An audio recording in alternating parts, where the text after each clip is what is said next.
რამოდენიმე წელიწადია, დაახლოებით ალბათ ეს 17 წელი, რაც მუშაობ სოფელ სოჩხეთში საექიმო ამბულატორიაში.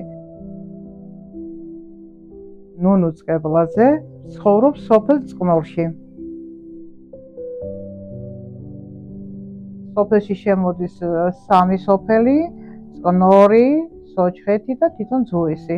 ძუისი მაღალმთიანია, ზემოთ ცხოვრობს, საკმაოდ შორს არის ჩვენგან, 15 კილომეტრით არის დაცილებული და ეს სამი სოფელს ვემსახურები სისტემატიურად ძალიანად. სუდამინდებში გვიწევს ფეხით ხშირად ძალიან გამოძახებაზე სიარული. სულ რამოდენიმე თვეა შემოტანილია ემსაიდის პროგრამით მასალის შესანახი მასივრები. შეიძლება 2 ამპულა მქონდეს, მეტი არ მქონდეს შიგნით შენახული, მაგრამ უნდა იქნეს შემოწმებული, სხვანაირად არ შეიძლება მასალის შენახვა. სოფლებში მაინც არის, რომ დამოკიდებულები არიან მაინც უფროსების გადაწყვეტილებას.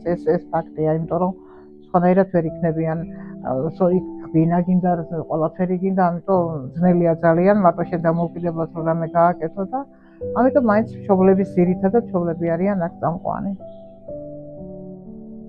დაახლოებით 1100 კაცი იქნება სამ სოფელში სულ. ბავშვთა რაოდენობა წინა წლებში უფრო მეტი იყო, ეხლა საკმაოდ შემცირებულია. 2 წელია პატარა ბავშვი თითქმის აღრიცხვაზე აღარ აგვიყვანია. სოჭრას ყველა არიან წასული საზღვარგარეთ.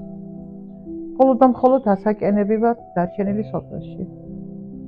მისი ოჯახის კარებიც არ უნდა შევაღოთ, ან დაკეტილია, ან არა და აბსოლუტურად უკვე 60 გადაცილებული და 70 გადაცილებული. მარტო ყოფნა გამოდის პრაქტიკულად, მაგრამ სხვა გზა არ არის, ალბათ ესე მომიწია ცხოვრებამ და ვიქნები ესე, ალბათ სანამ შევძლებ. ვართ ესე და ცხოვრობთ ესე, სხვა მეტი არაფერი არ არის ჩვენი ცხოვრება.